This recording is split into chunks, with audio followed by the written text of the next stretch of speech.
share so that you are the one talking. We're going to have you as the, let's see here. How do I want to do this? Speaker. Okay. I think that's good. Okay, well, we're really happy to have Kara here. Kara is one of our wonderful Fresh Starts experts. She is a boundaries and a burnout coach, because boundaries and burnout definitely go hand in hand. Burnout is very real, and I feel like we're not talking about it nearly as much as we need to be talking about it. Kara is going to be talking with us today about all things creating healthy boundaries, especially for people pleasers like myself. So Kara, I'm going to let you take this away. And for anybody listening, all of Kara's info will be with this video. You can reach out to Kara, you can do coaching, you can ask questions. And of course you can find her on Fresh Starts as well. Okay, Kara, I'm going to mute myself and feel free to take over. Okay, sounds good. I'm going to share my screen. I've got a cute little presentation that helps us. There we go. All right, so thank you for the intro, Olivia. I'm looking forward to sharing all this information today. You know, depending on how many people show up, it might be more of a me talking, or it might be more of a participatory thing. We're gonna have to wait and see. So this is my topic. This is my specialty in coaching. As Olivia said, I am a boundaries and burnout coach. Included in that, I would say, is people pleasing. There's going to be a lot of talk about people pleasing today. So in case that wasn't clear, that's definitely a big part of this topic. So I guess if we want, we could share in the chat now, if Olivia and Ali are up for it.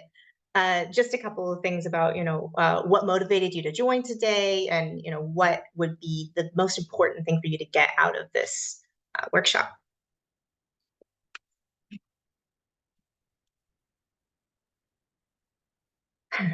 Okay. Because you're a people pleaser, yeah. How do you know you're a people pleaser, Olivia? It's a great question. I was just typing, I'm a people pleaser because I definitely don't put my self-care first. So something that I definitely need to work on moving forward, my focus this summer is like my boundaries with my self-care, right? Sleep, eating, drinking water, like time. I am somebody that I have ADHD and I burn out really fast. So I tend to go from like a million miles an hour to sitting in front of a wall and being like totally burned out. So where's the space in between that? Definitely, I need a little help with boundaries there. You are not alone. Whether it's a neurodivergency, or just plain old people pleasing, or a combination of both, it's really a common thing that I hear. It's an all or nothing sort of energy space where I'm doing everything all the time, maximum 150%, or I'm collapsed, right? So yep. Yeah. I was going to say too, Kara, I know we have a lot of people who signed up to watch this later who are also professionals who support people, right? So therapists, healers, and I'm hearing a lot from those people, like they're taking on a lot of emotional labor and mental labor from their clients, and how they can kind of set those boundaries to then keep themselves healthy mentally.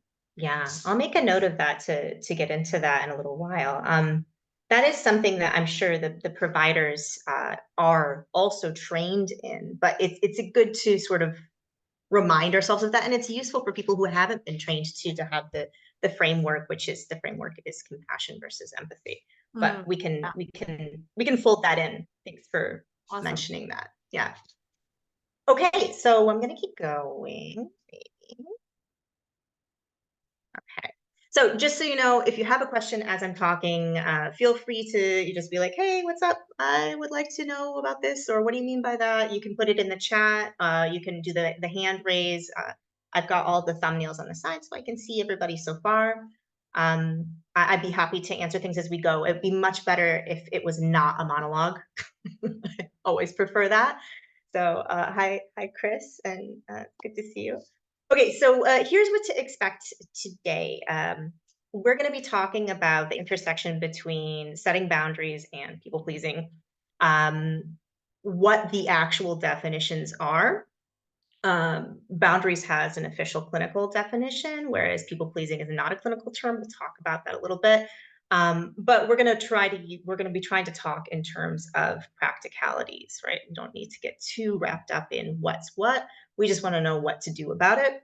So we're going to be talking about why this happens. Sometimes knowledge is power in this sense. We want to know what actually is going on here. What are the mechanics that led me to this place? Because that allows us a lot of times to have more compassion for ourselves, which is absolutely a step in the direction that we need to go in.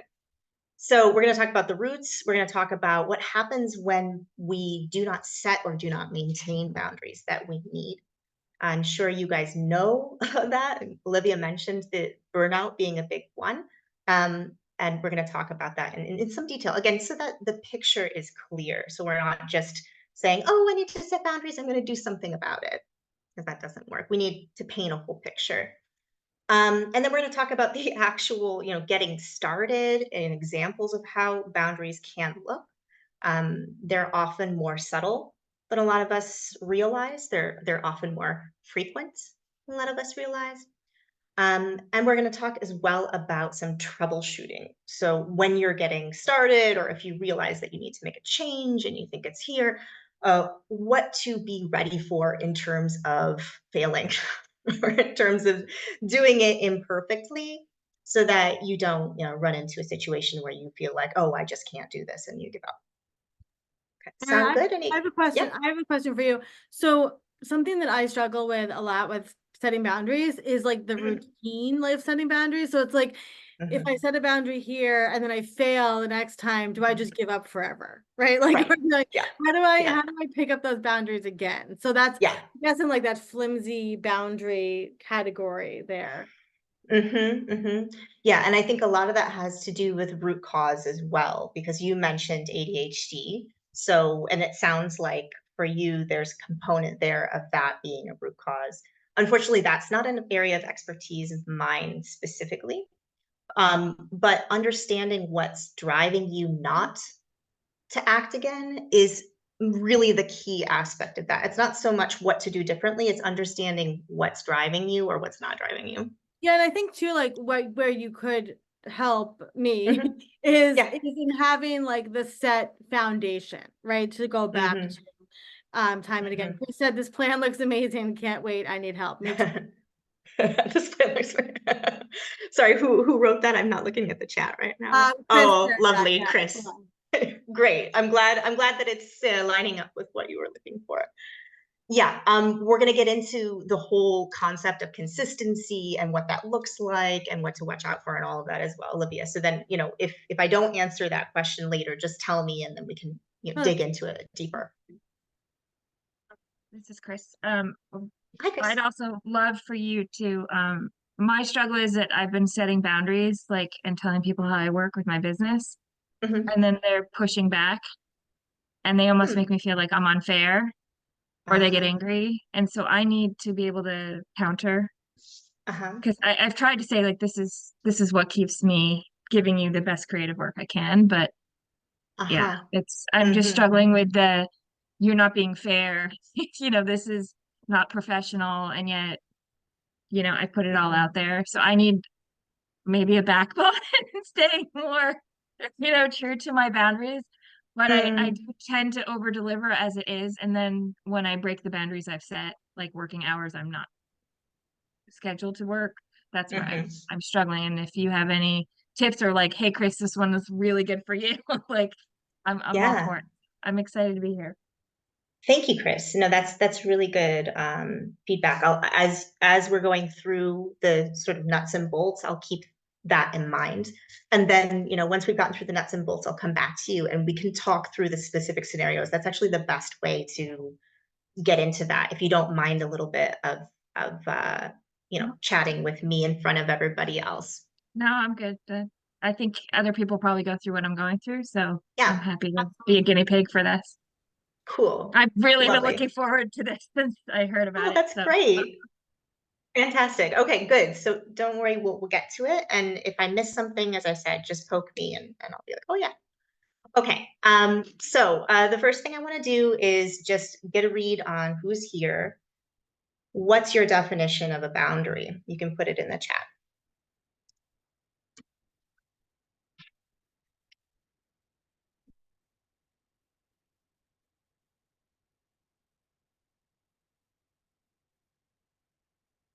So Olivia says, a wall I put around myself to protect myself. Non-negotiable parameter of what I'm willing to do or not to do. Okay. Okay, so a wall, a parameter, clearly communicated rule for interacting with me. Ooh, interesting. Okay, we're going to get into the difference between rules and boundaries because that is an important thing we have to distinguish. Okay, so we'll keep those answers in mind. I'm going to go ahead and show you, or rather, first I'm going to give you the official American Psychological Association definition of a boundary. So it is a psychological demarcation that protects the integrity of an individual or group, that helps them set realistic limits on participation or, on participation in a relationship or activity.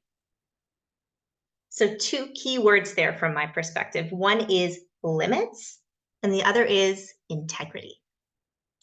So here is, oh my gosh, here is my 2 cents on boundaries, my elevator pitch on boundaries. So the limits that we set that separate us from other people, and I might, if I wanted to refine that a little bit better, I might put the word dignity in there somewhere, right? So that we are respecting our own selves, our own limits, and we're not letting other people affect our behavior toward ourselves in a way that we become disrespectful toward ourselves.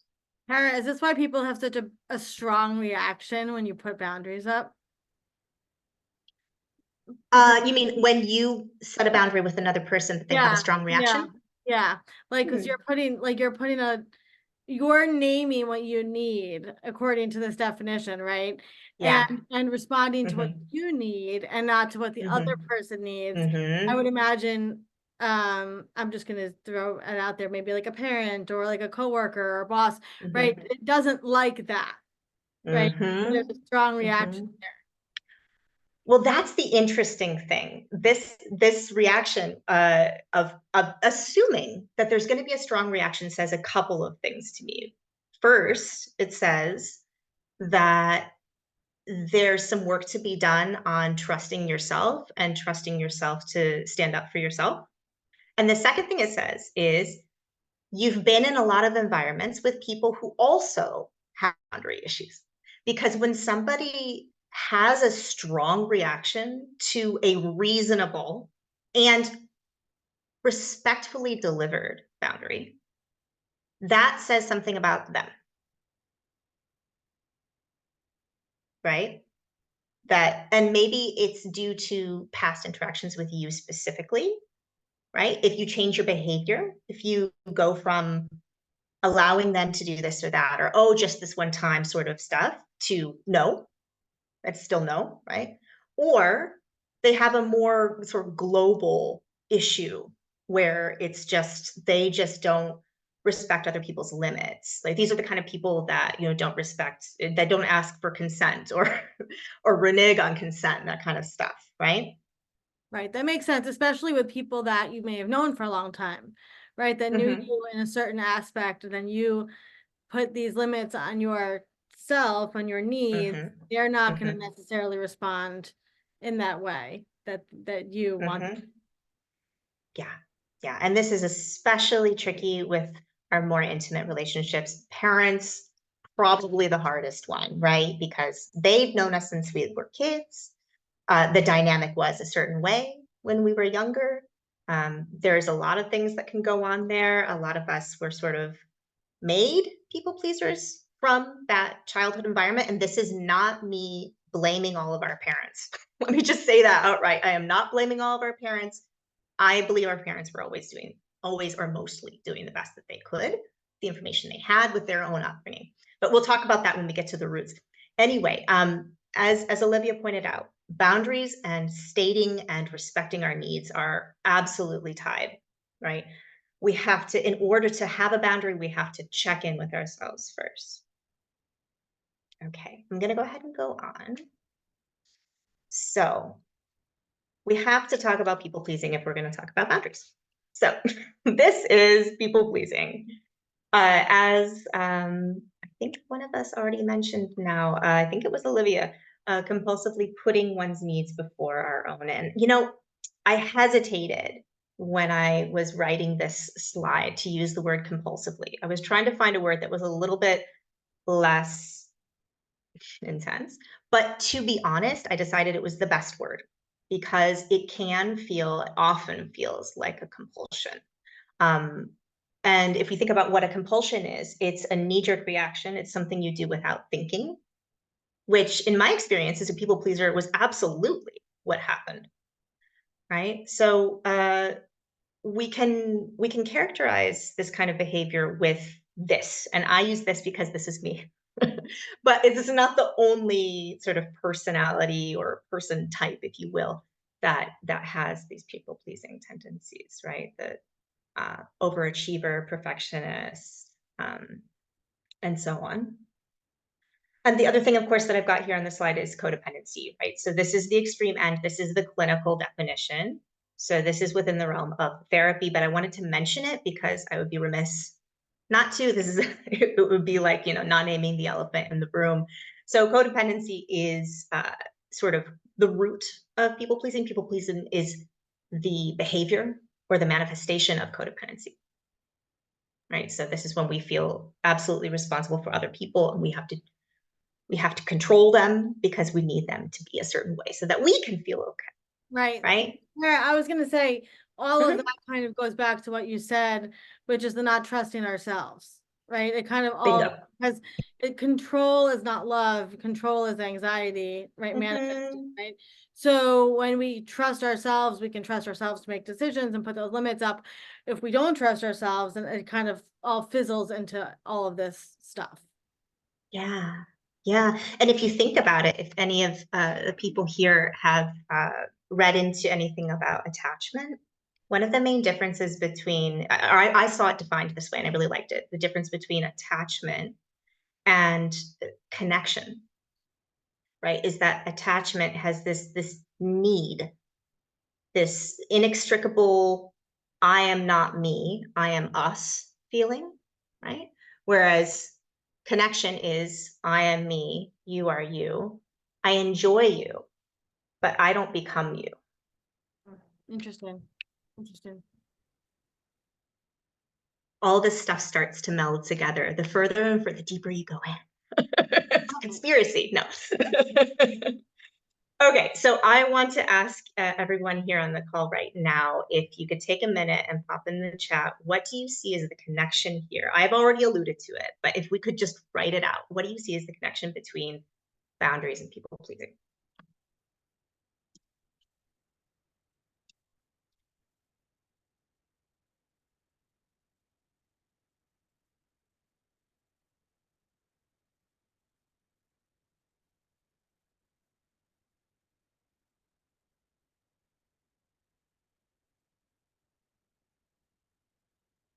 Yeah, a disconnect. Yeah. If you're setting boundaries, you're probably not people pleasing. Yeah, a disconnect. So when we people please, we break down our boundaries to serve others. That's it in a nutshell, right? So boundaries, as I said earlier, are the solution to people pleasing. Okay. So here's some examples.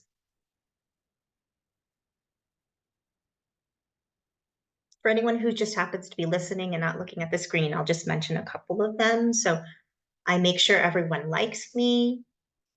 Conflict is terrifying. I avoid it at all costs. It's better to hide parts of myself to be well liked. I'll change my plans to do a favor for a friend.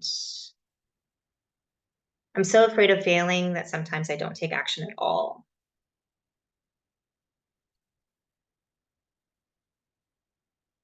So I'd like to ask those of you now, you don't have to write in the chat if you want, you can just come off mute. which of these stands out to you the most, that you can relate to the most, and why? Chris said in the chat too, she said, Oh, I'll sorry, I didn't see. no, it's fine. She said, I'll add, I could lose this business if I don't adjust, which I very much agree with as a freelancer for many, many, many years. And it's like you stand on your head for clients, and then they don't, they don't respect that. And that's funny. It took me, I mean, I still avoid it many times, but it took me so many years to realize that the clients that enjoy you putting boundaries up are the best clients, actually, right? Yeah, I think that, let's see, I mean, I think for me, I'm trying to think, I don't like conflict, right? Conflict is terrifying to me. I very much relate to that one. Okay. What is it about conflict? I think it's like, I don't know where it's going to go, right? It's like, what's the end point of the conflict? Like, the resolution is very tricky. I never saw that modeled in my life, really, right? So it was like, that to me is like, oh no, like, it's conflict, and that's gonna shake the world. What's going to happen? Right, exactly. Yeah. But I'm asking you, Oh, I don't know. where does I your don't mind know. go? That's why I have no boundaries. I mean, But I can tell that your mind is like, I don't know. I don't know. I don't know. I But, think people will be know. mad at me, and then what, right? Then people are mad at me, and then what? And then what? But then what? And then I don't know how to move forward with that relationship, right? How do you resolve that? How do you come back from that? Because there's an assumption there that if you have conflict and somebody's mad at you, that the relationship is either over or very, very threatened. Right. But in the world, for people who did not grow up with that kind of, let's say, call it dysfunctional modeling of conflict, they know the truth is that no, actually, you can have conflict with somebody, you can be mad at each other, and it doesn't mean that the relationship is over. Wild. That is wild, Kara. Yeah. Chris, did you want to add something? I think the conflict also brings, all of a sudden don't know how to pronounce this word, catastrophizing. Oh, I got it right. That it might not be, I know you were asking her, well, what then? But like sometimes it's like the worst case possible outcome. And I'm mixed on conflict. It depends. I don't like conflict when it comes to clients because I don't want to lose the client. Sort of touched on something Olivia said. I talked to someone yesterday and I said, well, I can try to get you that proposal by Friday. And then she's like, hey, if you need more time. And I'm just like, and then I said, and I don't work with you. She's like, I can't work with you on weekends either. You need your weekends for you. I'm not so lucky, but and I was like, who are you? And oh my God, you already are like saying like, I will work with you however you want to work with me because I really want to work with you. And it is finding those people that have that respect so that we don't have to be, I don't know. It's almost like she acknowledged that I was a people pleaser and was trying to take the pressure off. She was people pleasing for you. She was managing you by people pleasing being you. Managed. I really appreciate it. I said, okay, let's do it Monday. Thank you. That was just nice because I'm just so used to everyone wanting it now. And and as a freelancer, like I have my own solopreneur and there's nobody else, there is this pressure to always be on and delivering and can't do it if you can't fill up your own cup. So can't pour if you can't fill up your own cup. So. I think there's an assumption underneath that too, which is that if I'm not stressed, if I'm not at capacity all the time, I won't meet my goals. Like there's no way to achieve the outcome that I want if I proceed in a sort of calm manner. Yes, and I even think taking it further with it, sometimes I feel like if I'm set these boundaries that these are the days I want to work, that then I won't meet those goals in the end. I'm sure we've all heard of those people that work 4 days a week instead of 5. And then Right. you're like, well, I like that. I like that concept. But then you're like, well, how could I ever do that if those are my boundaries? And they're going to get mad because they're going to want to meet on that fifth day, whatever day that is. And that's so that just really, I don't know, it's just sparking a lot of questions in my head. So Yeah, no, I'm glad that it is. I think it's one of those things where for while we're here together, it's going to be about letting the information sort of come over you. I have a feeling that for you, Chris, that there, yes, when you're doing sales, right? Because we're talking about selling a product at the end of the day. I mean, most of us, that's what we're doing to, right, make a living. And yes, sales has that pressure behind it to be who the customer wants you to be. But then you have these experiences, right, where you find customers who are who you want them to be.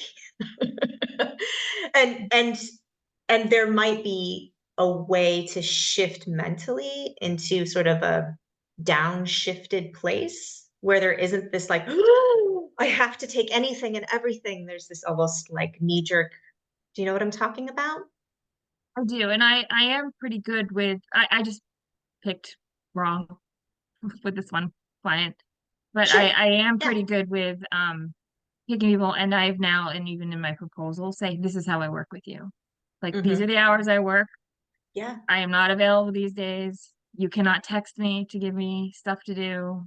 I'm very upfront. I'm like, please carefully review this. If that's not how you work, that's completely fine. Sometimes it's not a good fit, but this is how I work. And my challenge was this one agreed to all of those things and then broke every single one of them. So that's yes.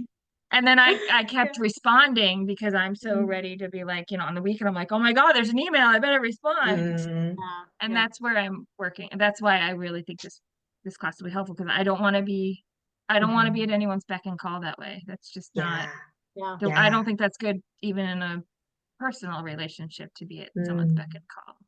So No. Chris, this is reminding me of as parents, especially, we learn this in another sense of consequences, right? That when we don't let somebody experience the consequences of their mistakes, right? Like, so for parents, it's, their kid forgot their water bottle at home and they go to school and they don't have their water bottle. If you go bring their water bottle to school, they're not experiencing the consequence. And if it's developmentally appropriate, if they're old enough to remember to get it themselves in the morning, then the best course of action is to have that boundary of, no, I'm just gonna sit tight here. I could bring the water bottle to school, but this isn't my responsibility.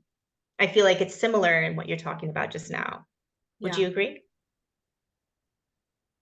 yeah, except I feel I think I feel it more sharply in that and I get that relationship with a child is there's a livelihood, but for me it's that livelihood of me being able to Mhm. thrive. Yeah. I don't know. I don't have kids, so I think I might be not the right person to fully answer that, but from a business, I feel like if I don't, then they're gonna say she's really hard to work with or Yeah. those types of things. And that's the Mhm. challenge. Yeah, Yeah. I'm gonna say two things. That first, Allie said in the chat, she said I did a business incubator with a woman who only answers text messages on Fridays. It sounded so wild to me at first, but she's upfront about it and she holds herself to it. It was inspiring, which I love. And I'll Mhm. say too, as again, Chris, like I had a freelance marketing agency for 15 years. It took me 10 years to develop a contract that was Mhm. locked down, and still people tried, to fight it or whatever. But those clients in the long run are going to be problem clients, right? Because they're trying to get around you, right? So it's Mhm. really hard to shift that scarcity mindset. And I want to validate that for you. Like I've been there business wise time and again. But I think so much of the expansion in business is doing everything Kara is talking about here, right? To like trust ourselves so the right clients will find us. Mhm.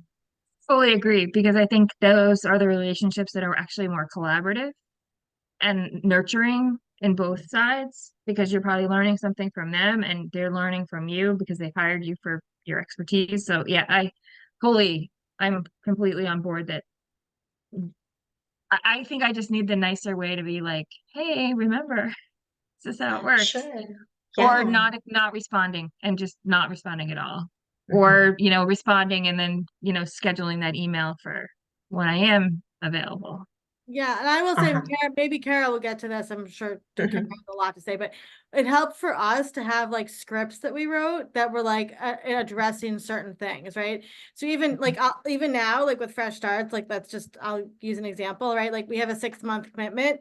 When you sign on for Fresh Starts, you have to sign on for 6 months, and we've definitely had people try to end the commitment, and we say it everywhere, right? Like we will invoice you if you don't fill your thing. And still people will do it. And so we've developed just an email template, right? That we send out to people that's like, you ended your contract. You already signed off on this. Like, and when you have those templates and those scripts in place, it takes away some of that Mhm. emotionalness, feeling like doing something bad, right? Like there's like a good girl, bad girl thing going on there too.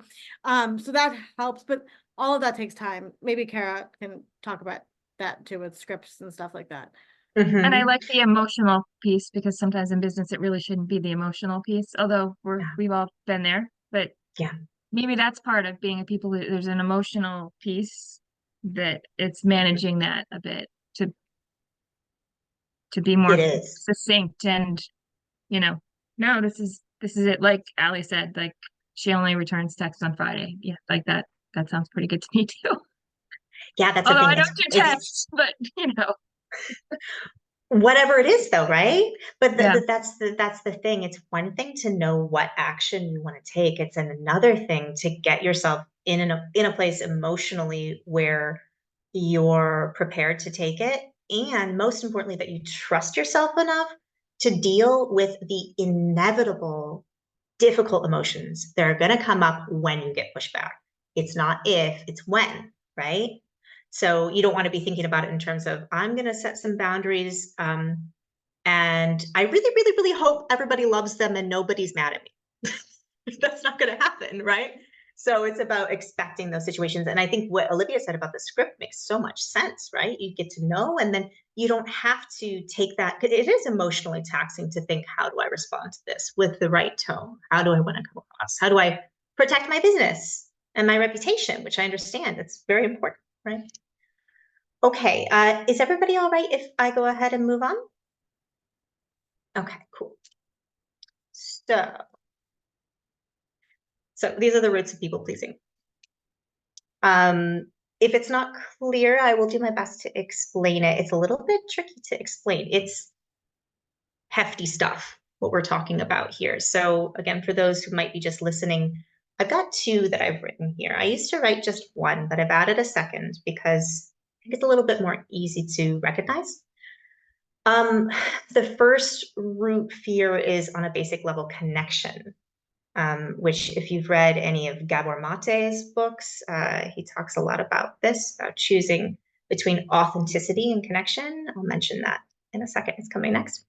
But essentially a loss of community, a loss of support, a loss of social structure, that's a root fear, right? And we talked about this right at the beginning. We were talking about the example of if I get in a fight, I'm going to lose the relationship, right? There's always a fear, I'm going to lose this person.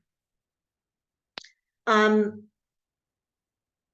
going to say, I can't say 100% of people have these exact experiences, but I'm going to use this example here. As you can see, when we have parents who were not able to emotionally regulate themselves, which is most of us, because our society does not engender an environment, even many generations back, that teaches us how to regulate our own emotions, due to all kinds of things. So this is what we see. We see kids walking on eggshells. We see kids caretaking their parents. And this is not necessarily like, like serving them food in bed. This is emotionally caretaking, right? So being, a listening ear on subjects that they should not be a listening ear, or just too often, right? It doesn't take much, which is really unfortunate. And then, of course, here's this more concrete example, acculturation, socialization, people pleasing is synonymous with being femme in most Western and even other environments, unfortunately. It's condoned. It's considered good, right? So a lot of people even think that people pleasing is a positive thing. That's come up in previous workshops, right? And then of course, the second fear is maybe something that you might see more in your adult life. Like, I am my relationship, like I was talking about earlier with attachment, right? I am not a separate person from other people. So you see that, like, jumping from relationship to relationship, ignoring red flags, staying anyway. How's this coming across to you? Any questions or no? Does it sound right? Are you surprised? Have you heard this before? I think it all sounds right, because I think for me, the root of like my people pleasing is serving others. Right? I'm the oldest daughter. Yeah. I did this in my marriage. Like, I think I just definitely was raised in an eggshell situation of like wanting everybody to be happy and content, and my clients to be happy and content. And that, again, that you can't control that. Like, so, but it's so Yeah. ingrained in me. Yeah. Yeah. Exactly. I'll give you some language here in case it's interesting to anyone on the call. A lot of people know about, the main survival responses, or you could call them trauma responses, when they impact us in a way that is traumatic to our bodies. So fight, flight, everybody's heard of those, right? There's also freeze, and then there's fawn. Fawn, like a deer, right? And people pleasing is fawning. So in fact, the word I like to use is a strategy. It's a strategy that we developed based on our environment, right? We're learning now there's far less genetics going on. Environment is way more important than we thought. It is not 50-50. Right? Environment impacts which genes switch on and off. So environment leads us to choose strategies, right? Some people choose a fight strategy, right? Maybe you have a sibling that came out of the same environment, chose a different strategy, right? Chose is a strong word. Let's just say adopted, right? So I say it this way to do my best to destigmatize, because this is not something that we wanted for ourselves. We didn't want to be walking on eggshells or feeling like we have to always think about others before ourselves. This is just what our little developing brains figured out to try to deal with what we sort of were presented in our lives up to that point. Yeah? Okay, cool. Okay, so this is what I was telling you before. Gabor Mate, he has a book called When the Body Says No. If you're interested in the physiological aspect of this, he's also a physician in addition to a psychologist, and he does a really good job of explaining how repression of the self directly impacts our body, specifically autoimmune diseases, which makes sense because autoimmune diseases are the body against itself. So he said this: authenticity isn't a spiritual concept. It's not just a nice to have. It is a necessity.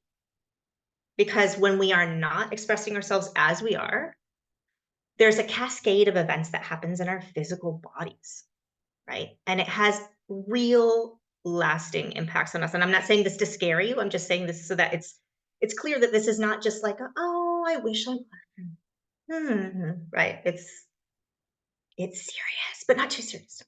Okay. So these are the physical effects. Really just having a great time with this heavy topic. We'll get through it quickly and then we'll get back to you guys' I love important this. I things. think it's super important. I think that like this is real and it's happening. And we don't want to admit our body and mind are connected, but they are, right? And Yep. so, I mean, I definitely feel all of these things Yeah. when I'm burnt out, my batteries are down. Yeah. Yeah. Yeah. I mean, all of this is chronic inflammation. And stress and inflammation are, best buds.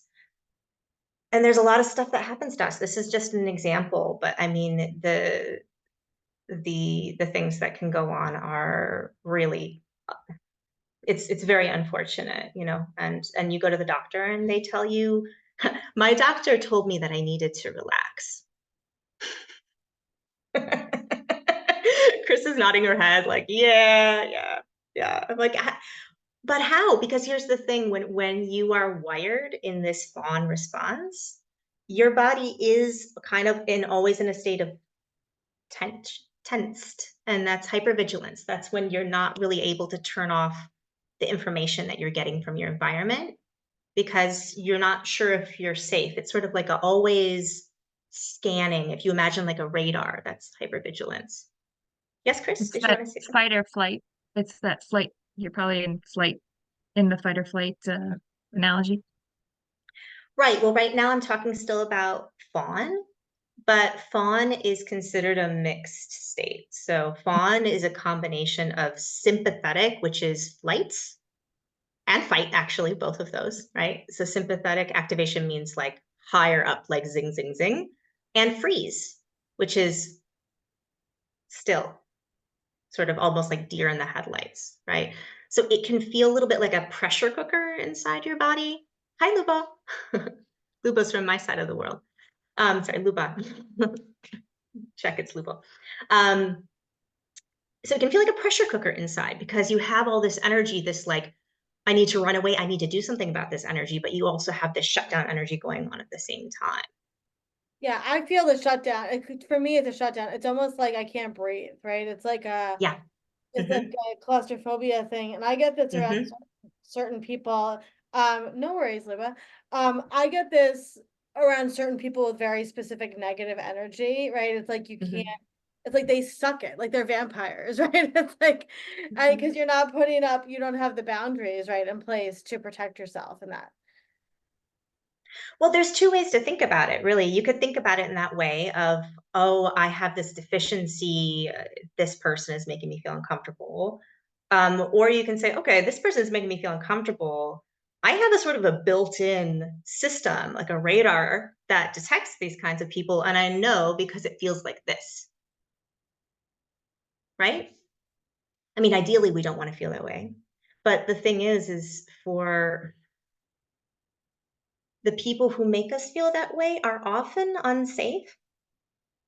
Yeah, yeah.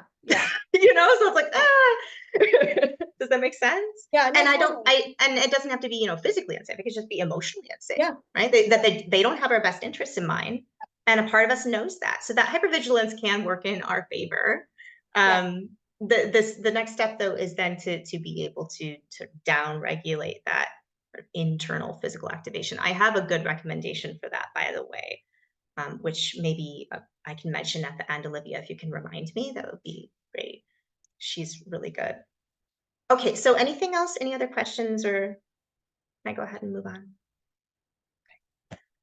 Okay, so we have to talk about the emotional effects. We've already alluded to a lot of this, but just to be crystal clear, we talked about burnout and sort of just maybe like a general malaise.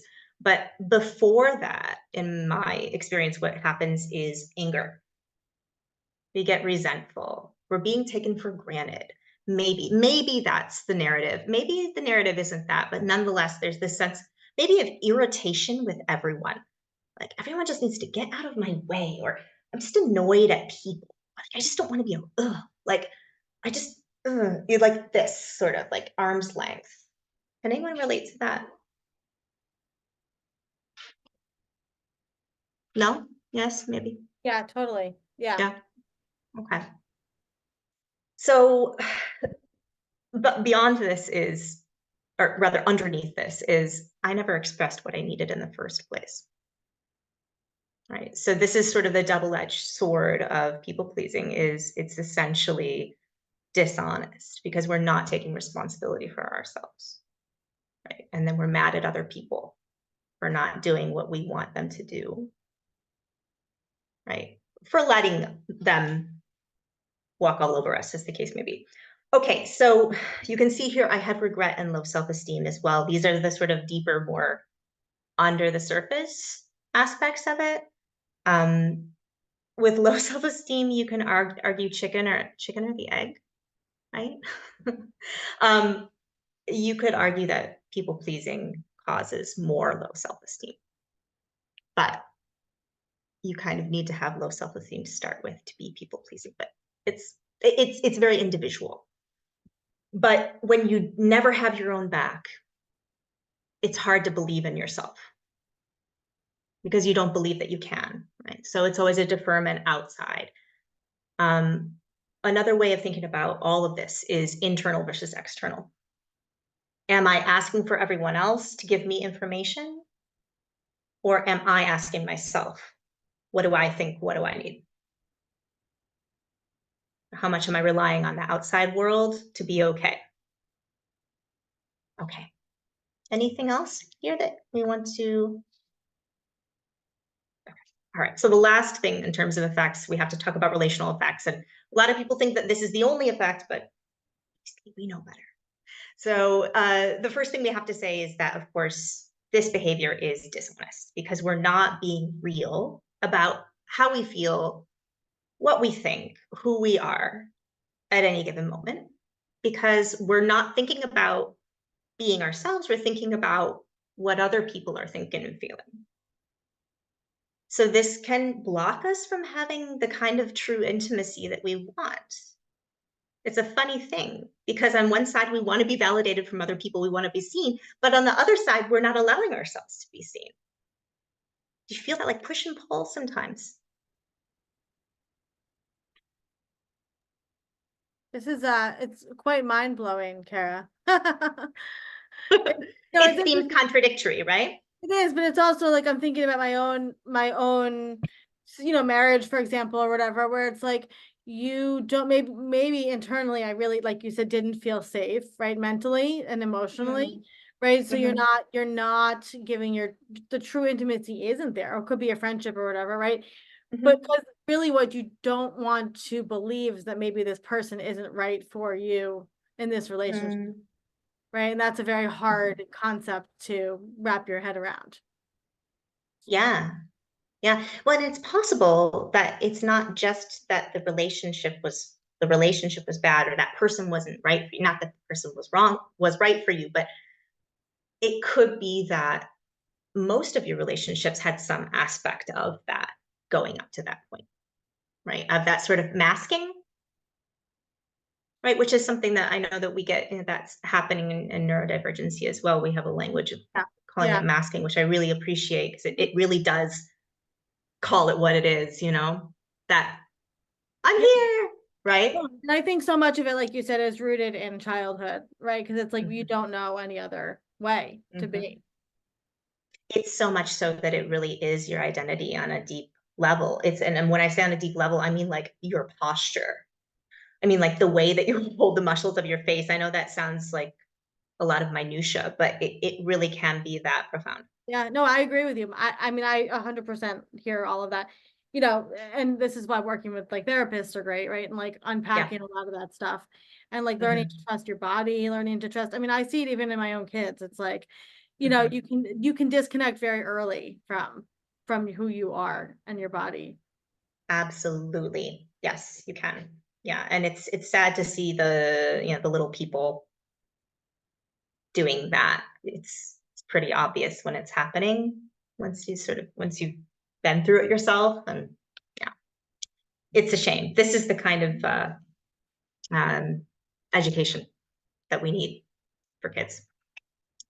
Okay, so I'm going to go ahead and move out of here. So we can start getting into some of the specific examples and talking through what the setting boundaries process looks like. I've already heard a couple of examples specifically from Chris. Chris, are you still with us? You are. Okay. Are you, Yes. Chris, would you be up to sharing the scenario that you mentioned earlier today? Sure. We started talking through it a bit already, but I just wanted to flesh it out now that we've gone through this much. Sure. So I had a client that when I work with people up front in my proposal before they sign anything, even before the actual contract, we talk about how I work with people. For my business, I actually loathe text messages.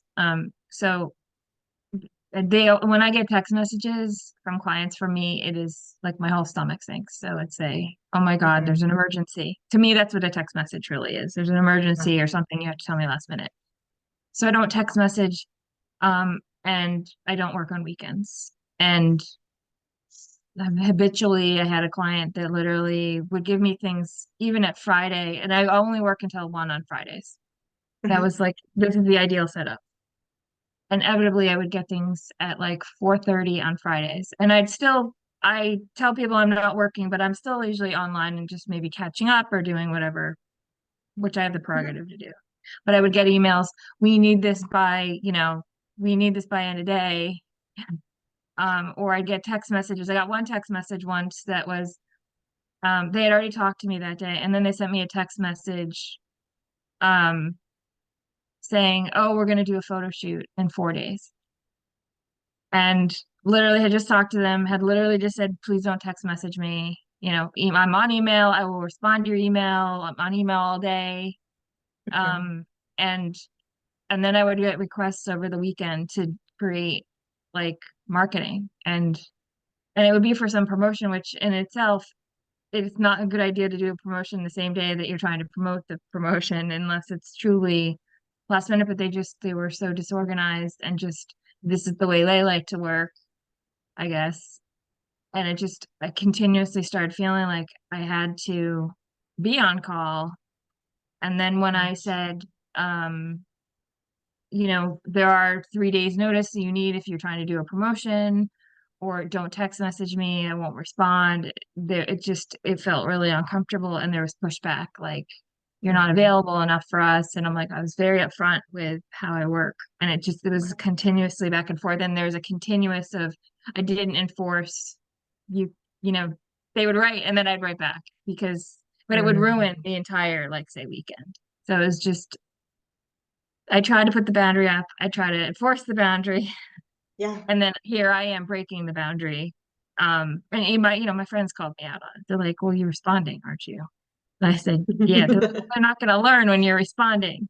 So I struggle with trying to reinforce the boundary and not break the boundary, because I can't, there's no one to blame when I break the boundary, but being able Mhm. to professionally say, this is the boundary again, in a way, I almost feel like I'm not trying to be mean, but you know, it just happened Mhm. that they had like Thursdays off, and so everything comes to a head on Friday for them. And I get that, but Mhm. your fire can't be, that's not the right thing. It's like, your fire can't be my No, emergency. we used to say that. We used to say your urgency is not my emergency, right? Yeah. Yeah. Yeah. And I Yeah. think, Chris, before Kara gets into this, I want to just validate, like, we hear this from so many of our experts. We hear this from freelancers struggle with this. It's a very common theme. So I'm curious to what Kara's going to say, because I feel like your story could be said 1,000 times in many different Mhm.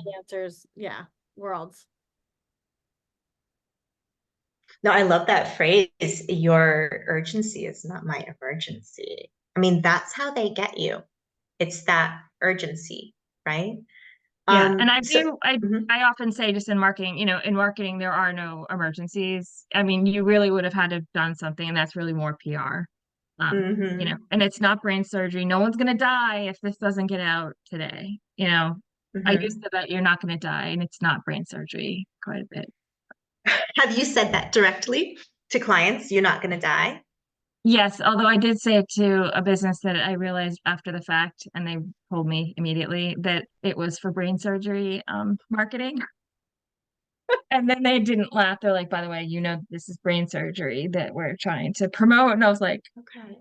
"Okay, But great." I mean, And even they're so, the still not going to marketing, die. It's no, the still marketing But is not marketing. going to It's kill not I brain. know, anybody.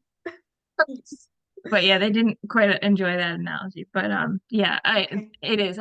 We always, my fellow service providers and I always joke that, yeah, there's no emergency in marketing, really, Mm. truly.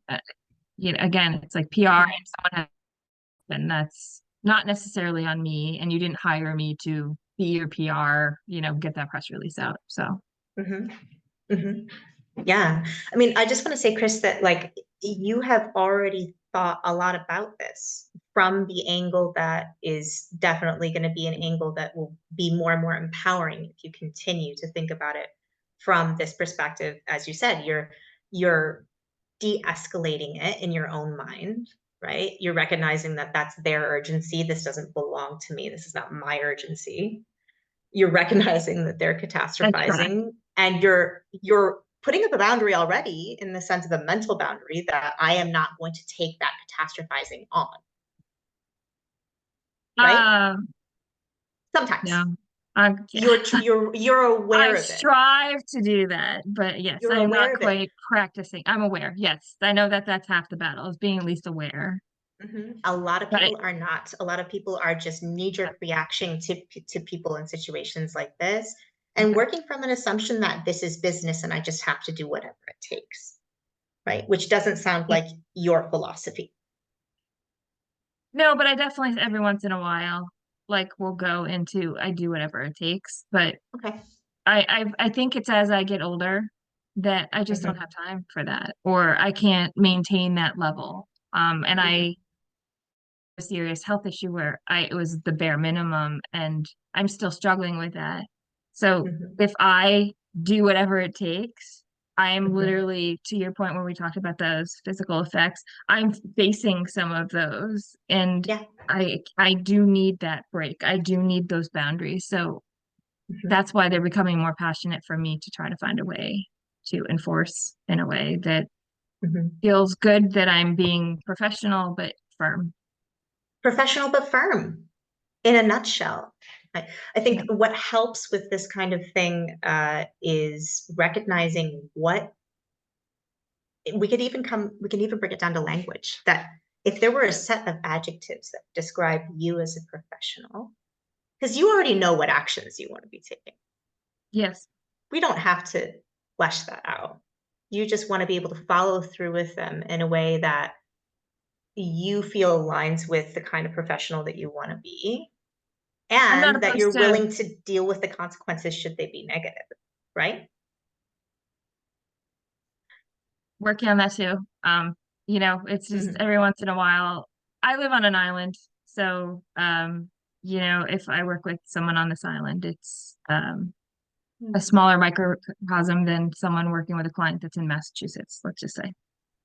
So So, that's part of the consequences. Here's the thing that us people pleasers struggle with is we really want everyone to like us, yes, and that that is true. is not possible. I know you know, but like I have to say the words out loud, right? And I No, it's understand, like, fair. if you're in a relatively insular community, that's gonna feel that there's gonna be more sort of pressure, right? Social pressure. Get pressure, or are you going to talk? And again, it's kind of, think of, I guess, analogy would be like in high school, like you do something in front of a group of Hmm. friends, but is it Hmm. going to Hmm. spread to the high school? Right. The entire school versus just keeping it within those friends. Yeah. Um, Yeah. and I'm not opposed to if you have a way to be that firm. So I know what I need to do. For me, it's like Olivia was talking about those scripts. It's trying to figure out how do I craft those scripts so that I'm being true to myself, and I can't come back and say you didn't do, that dishonesty, like taking that out of the Mhm. picture, because saying this, I think, actually, to be truthful, it is staying true, that if I say something, that I stick to it and I don't go back on it because I started to feel bad. And that's what it is. I start to feel bad. Mhm. So then I back up on my boundaries. Yeah. I backtrack. And that's probably my biggest thing. Yeah. For me, saying this out loud, that I can completely say that's where I struggle. But that's huge to recognize that that's the inflection point for you. That's that moment where the Rubicon, where you Yeah. pass through, right? Yes. And in coaching, one of the things we do is we try to understand, in that moment, in that key moment, what is the thought that tips you over the edge, or what's the feeling that tips you over the edge? It is the So, fear that you've brought up before. It is the fear mhm, of it is the fear of, like, that loss of relationship, mhm, or the stigma of being difficult to work with or not accessible enough. mhm, And yet I know for a fact I'm probably more accessible than most, like mhm, all of the other times within those boundaries. mhm. But Um, there, yeah, mhm. that for me, like especially those text messages, those trigger, like I have a burner phone now for clients. Yeah. Yeah. And because I like now when my phone rings, I know it's a friendly call. Like, and only the Hmm. inner circle. And there are some businesses that have that number, but they don't Hmm. abuse it. Like, or I've had the relationship long enough that they know Right. I'll get to them when I get to them. But not, yeah, I don't like my heart doesn't start racing when the text Yeah. message goes off. And that was a big step. Like even getting the burner that was a way for me to start this. Hmm. Let's really start setting those boundaries up. Hmm. Yeah. And you see, you have an instinct for this already. You're already setting things in place. And I think one of the things we have to acknowledge here is that you're never going to get it 100% right. You're not. Even those of us who grew up without issues with boundaries like this, they don't always get it right. Right? That's not the goal. So it's useful to recognize in the ways in which you're already moving toward things getting better for yourself. But some of the things that I would say here is that inflection point that I was talking about and the Mhm. thoughts leading up to that. If you are able to pinpoint one or two or maybe three phrases that would encompass what you want and why it's important, and you remind yourself of those in those moments, that can help you to pull back. So the one I just wrote this down in the chat because it just came to me as you were talking. And it's I deliver the best work for my clients when I maintain my boundaries. Something that's just true and obvious that you just need that reminder of. Because that's the fear, right? The fear is that you're gonna be working, you're not going to be doing as much, as quickly, as well, blah, blah, blah. But you know that that's not really true. Correct. That's just the fear that, and it's not even a real fear. I mean, you feel the fear, but I mean, it's not a real scenario right now. It's just an imagined scenario that you're Right. Yeah, I worried was will gonna say it's happen. not a factual situation. Right, exactly. I mean, they And might that, say that in the moment, but if they say that in the moment because there's also that emotion from them, and which is not mine. mhm, But mhm, if they stepped back, they could see that no, I deliver quite a bit, I just mhm, can't deliver this particular thing at this particular moment in time based on what we agreed mhm. to. Right. And you can let your actions speak for themselves, both in terms of upholding the standards that you told them that you were going to practice under, right? And then also the results they get in the end. Maybe it gets a little muddled in the middle. Maybe they get a little upset. Maybe they start freaking out, giving you that urgency. But you know that if you stay true to your ways of working, that you're going to be able to get them a good result. I'm going to write Yeah, that I've down. been putting a lot of things in place. I did happen to lose that client, but Mhm. I was going to let them go. They just Yeah. beat me to it. Great. Yeah, good, They- good, good I, riddance, right? I even took like a pulse check in terms of how I was feeling this week in terms of last week. And Mhm. it's like night and day because that Yeah. stress that was just fizzing the whole time is gone. Mhm. And it wasn't a good fit. And that's fine. Maybe someone else can be there for them, Mhm. 24/7. And they basically said, we want to be able to call you at any time. Like I just I did not say this, but I want to be like, you don't pay me enough to be on call. Yeah. Because that felt sort of rude. But Olivia, I could see you nodding your head, like you get that, like, yeah, I'm also not a full-time employee that you know, let go at will. Like there's a contract. Mhm. So staying, Yeah. yeah. But Yeah. I'm working on it. It literally is that point where I stood my ground and then I don't follow through. Like I told them a few times I would charge them for all of these last minute things and I never Mhm. charged them. And Okay. that Yeah. actually still bothers me a bit, but I Mhm. try not to dwell on that because at the end of the day, they're going to be gone, and that is the better good for me and my mental health and my physical health and all of that. So Yeah. Yeah. Yeah, definitely. It sounds like you're already on the way. I'm on the path. Yes. Yeah.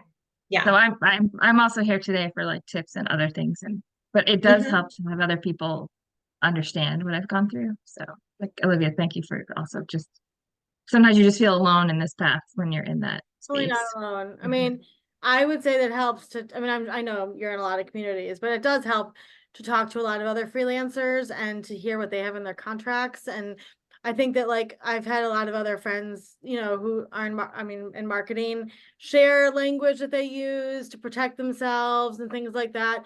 And I literally just copied and pasted what Kara said here on the chat to make into some graphics about the workshop here, because I think these are beautiful mantras that you could just keep reminding yourself.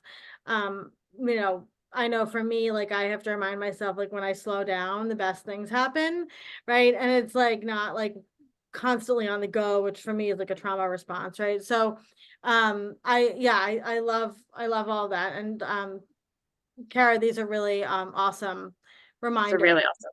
Yeah. And I just wrote this last one in to start. If you know you need to get down to that sort of foundational reminder, this last thing that I wrote is sort of the question that you can ask to get yourself there. What's true? What do I know? What do I need? Right? Because you've already seen through all of the smoke and mirrors that the clients that you've described are throwing at you, right? Right. You're Yeah. past the level of trying to figure that out. You just need to, as Olivia said, slow down, remind yourself of what you know, deep breath, maybe walk away, stand up, walk around the block, come back. You know, sometimes you really need to get away from the physical screen, in my experience, at least, like to get that. Oh, I don't know. okay. I do that. I do that quite a bit if I just need to Hmm. clear my head. And I Yeah. also sort of do this thing where I'm like trying to throw out the like sort of pull out the like thoughts Yeah. and I sort of throw them away out of my hands. Yeah. So Yeah. it's Yeah. that Yeah. I physical do. thing. I do have some recommendations for some sort of somatic practices that we can talk about too, that I definitely use. But I mean, the one that I think is really great and obvious is literally get outside and walk. And that's not just to get fresh air. The movement of your eyes this way, when you're walking, your eyes naturally do this.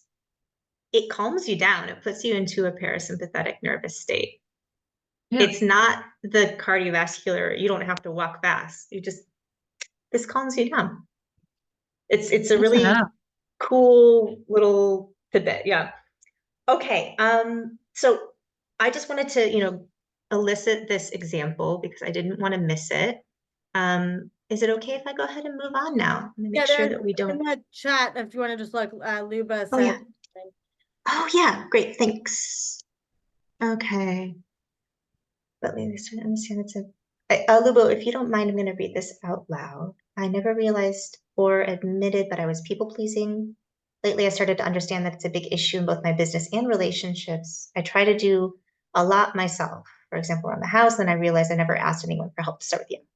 Yeah, exactly. It's really common, um, especially, in relationships where the division of labor wasn't explicitly agreed upon, right? In, relationships where you've got kids, you've got your partner, life is going on, and there's sort of a default happening where there was never that sit down and discussion of, I'm going to take this, I'm going to take this, or and so on. And Olivia, I know that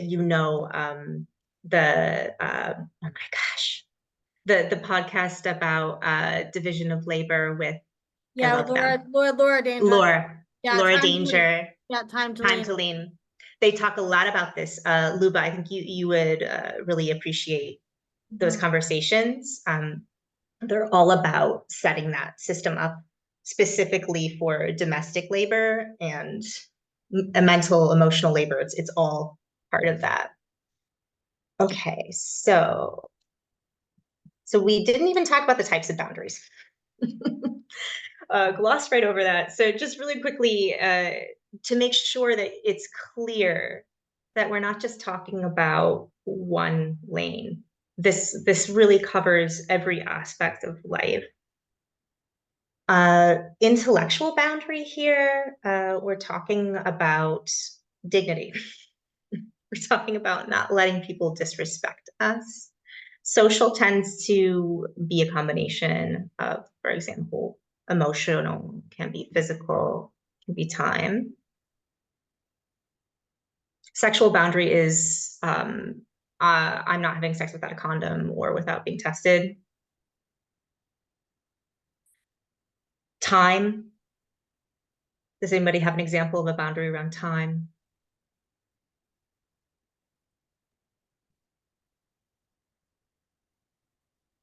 Good one.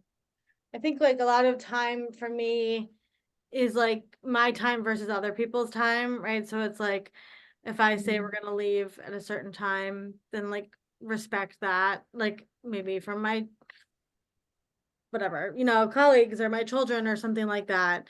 Mhm.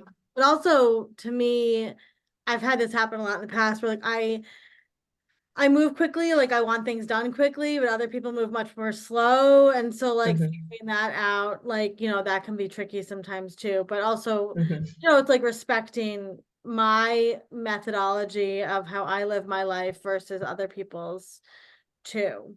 Mhm. Yeah. Yeah. Yeah.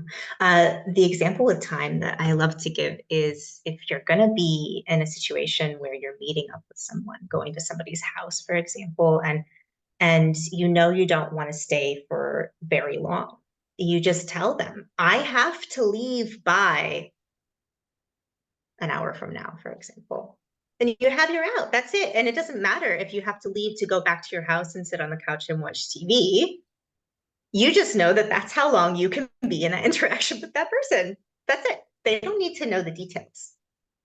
You make me laugh because I made plans and I'm like, okay, how long will I stay? Mhm. This, and I'm like, what's going to be comfortable for me? So, Mhm. or at least do a check at that time, and be like, Yeah. okay, is he still feeling good? Okay. But I love that how I you just said went that, through that like a whole check.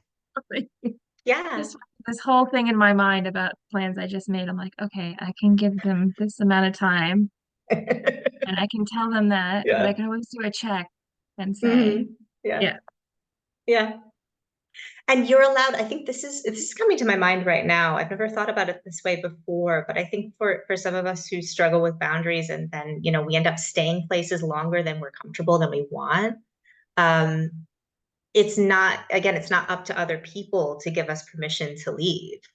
But if we're consistently going over our own boundary in terms of how much energy we have to give to that person in that situation, then we're building distrust in ourselves. Every time we go over it, then the next time we make plans, we're like, oh my God, am I going to do that to myself again? But I'm saying it directly to myself with those words specifically because it is up to you to decide, right? Obviously, if you're dealing with multiple schedules and people and it's a mess, it's not that simple, but it can be. So you're allowed to bail yourself out. I mean, you can even Irish exit, like nobody I, is forcing you. I was thinking about that when you've been talking about like, well, there's always the Irish goodbye, and where you just Mhm. disappear and not left. Yeah. Yeah. But I really like talking about the time one because when you dictate, and again, you're not telling other people what to do. You're telling people what you're going to do or not going to do when it comes to your time. And it can be hugely, hugely supportive to your energy when Kara, you just put limits. I tend to over explain myself in these situations. Yes, Right. yes. So what do you Uh-huh. do? Like, and it's funny, my sister's always like, she's like, you just say you can't do it, right? They don't have to know it's Hmm. picking your kids up at school or whatever it is. Hmm. So what do you do in those? What's your best kind of scripts for these situations? If let's say the example of like I can only stay an hour, right? Hmm. Is that it? And what if the person says, well, why? Or they try to get more information out of you. What Hmm. would you say in that instance? Well, first of all, I think that as people pleasers, we assume that people are going to ask for more details, and they're generally not. And I want to say it's important to understand why we're over explaining. We're over explaining because we're assuming that we're going to get pushback. We're assuming that people are going to fight us and that we have to defend ourselves. We're defending ourselves before we've even been attacked. Behavior is, right? So, frankly, you don't have to, there's no special script. I know it feels like there should be, but it is what you just said.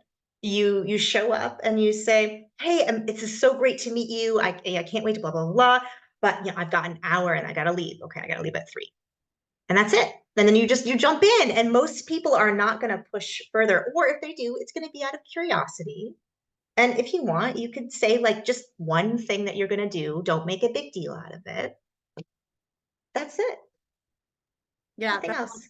yeah, yeah. And that makes it a lot less anxiety ridden for you, right? Then you can Right. Mm-hmm. enjoy the Yeah. moment. Yeah, exactly. And you push, or you put forward the aspect of, I'm happy to be here now.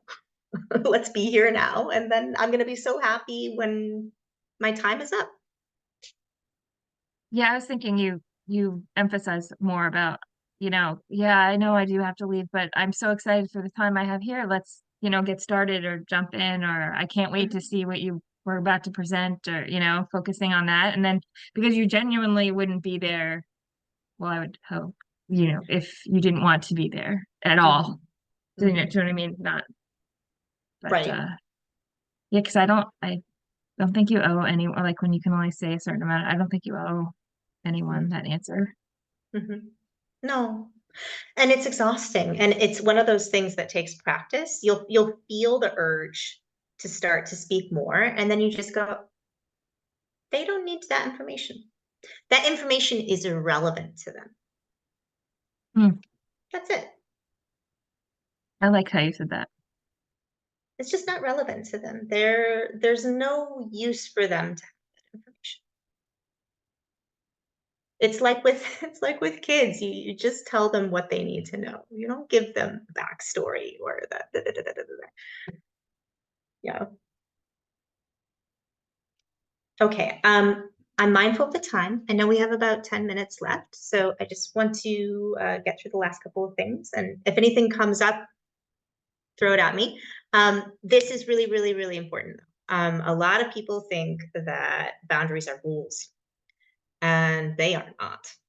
So this is the most black and white way that I have found to highlight the difference. So in case anybody's just listening, a rule sounds like this. You say to somebody, your perfume is giving me a headache. You need to stand further from me. And it's not literally a rule, but it's within that category, right? Telling others what to do. Boundary is, your perfume is giving me a headache, so I'm going to go in the other room. So this is what happens is people say, well, I'm going to set a boundary with him and tell him that, let's say, for example, that maybe you've recently broken up with this guy and he keeps showing up to the same friend's house as you. And you say, I'm going to set a boundary with him and tell him he can't go there anymore. That's not a boundary.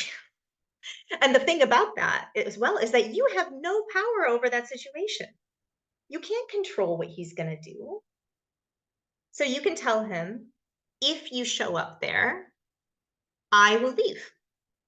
And maybe you don't want that. Maybe that's not ideal to you, but that's what's within your power. You can't like force him to leave.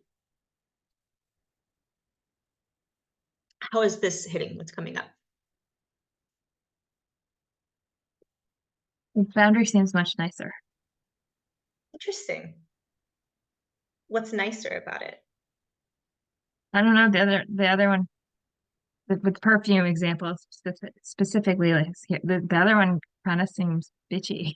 And then the other one is like, hey, this Mm-hmm. makes me, this is deals with me and my space and how I'm feeling. So I'm gonna remove myself from that.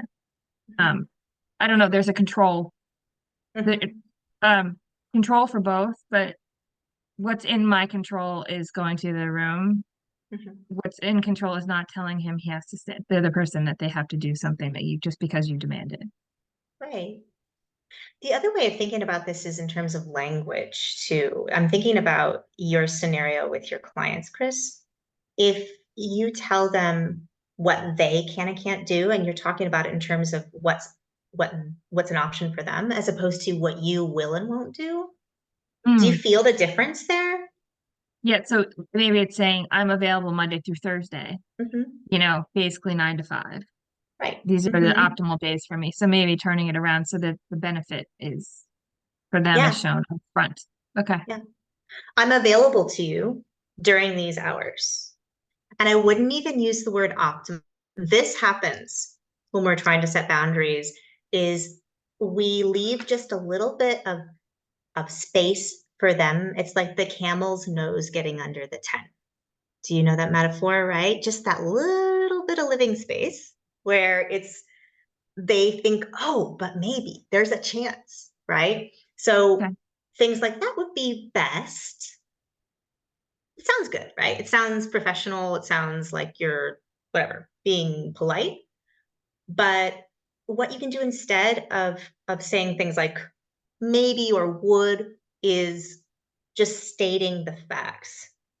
This is what I'm going to do, or this is what I'm not going to do, or this is when I'm available. We're stating the facts, and it makes it neutral, but it also makes it crystal clear. I actually kind of think this is a great way to reframe like even the contract. Like I'm available these times and not even go into Mhm. text like I'm available these times via this method and not go into the things that I won't accept. Yeah. Because then I think it has that nicer thing. I kind of like that. Yeah. Yeah. And I think we try to be polite and we use this like language with like conditional. It's like, maybe, it would be nice, or maybe if it's already too much. I mean, Chris, we have in our marketing contracts with marketing clients, literally it says like we're available via email only between 9 and 4 p.m. And if you send it after 3:30, we'll probably get back to you the next day. No, not that day. Mhm. And that's it. Like we don't, that's the only way we communicate with clients. No, I think with marketing it's tricky because you do have an intimate relationship with your client in that way. I'm happy to always, help you behind the scenes with some language that we've been using, but just say what you can do and what you are open for, and that's it. They're gonna have to work. And we have sent so many emails that were like, as per outlined in the contract, right? We are only available these times of days, blah blah blah. But just say only what you are available for. And I have a partner on this particular project, and she literally does that. So she picks up her child at 2:30 every day. So she stops work at 2:30 every day. And Mhm. she'll come back online later at night and sometimes responds to emails then. But literally I'm available. She literally has put I'm available. And then she has you can text me in case of an emergency, which is an example would be I'm running late to our meeting. I'm still on my way, but nothing else. Like she gives the one example, something like that. But it was very clear when you would text and not text. But I think if I just leave out the text and all of that, then Mhm. there's no cause. And I literally don't give out the phone number. Right. It's just sometimes that it happens. And even in my signature, the phone number's not in there. Yeah. So And she could even say then, I don't respond to texts outside of emergencies such as opposed to, and there was other language that was there. Sorry, I can't remember what you had uh originally said. yeah, But again, you're unless you're like running stating late to the meeting. facts, Yeah. Okay. right? You're not being mean. You are literally stating facts. This is the situation, right? My text message piece does say because it frequently leads to miscommunication or missed information or Okay. that they're not delivered. Like it's much Mhm. more concise than that. But basically miscommunication and potential lack of delivery, you know, Mhm. because that Mhm. everyone's had a text that didn't go through. Sure. Well, then again, that comes back to the consequences aspect of this, which is a shame, right? You don't want to be missing pieces of information, of course. But if you bail them out, then they're not going to feel the consequence of you not having gotten the information. Yeah, I tend to bail everybody out. Hmm. I think that Yeah. was a great example. And we actually just said it now. I'm like, yeah, okay, I get this more now from this. I bail them out by Mhm. responding. So I just need Yeah. to not respond. Let them make the mistake. As Olivia said, this is not life and death. No. If they realize you didn't get it, they'll be real quick to send it to you via email, and then you'll get it. The delay is going to be like maximum 12 hours or like overnight or something, right? Yeah. I mean, that's it's the weekend, but again, there's Sure. no But you don't emergency work on marketing. the weekends. Right. So yeah, The weekend is a given. You're not working on the weekend, right? yeah. Funny how No, these things I work. like this better though. This is like an actionable thing for me to put Mhm. that I'm available and Yeah. then and just leave it at that. Kara, I'm working on before, it though. sorry, Chris. I wanted to make sure before we go, Kara, that you tell everybody how they can work with you, where to find you, all this stuff, Okay. because Oh my gosh, yeah, we are out of time. well, Yeah. no, you're good. I just want to make sure Mhm. people can contact you because we're going to be posting this all over Mhm. the place. So I want to make sure people can get back in touch with you. Absolutely. I'm just going to, for the sake of the recording, show this last couple of slides. I don't have time to talk through them. They speak for themselves. I'm not going to give a step-by-step boundary setting here because we know what to do. We just need to gird our loins. That's really what it is, understand what's driving us, get those specific phrases like I showed Chris so that she understands what do I need to remember. And then remember that you're going to make mistakes. Okay, here's some examples of boundaries. Sorry, we didn't have time to go through these. We're skipping that. This is what I said before. Mistakes will be made. The mistakes are going to sound like overkill for the most part. They're going to sound like all or nothing, knee-jerk reactions, rigidity, go big or go home. And then there's going to be a big, oh my God, I can't do this, giving up. But maybe we're already past that at this point after this talk. This is all about consistency, the challenges that come with consistency. I wish we would have had more time to talk about this. But yeah, I'm available if anyone wants to talk about it further one-on-one. And then this is how I help.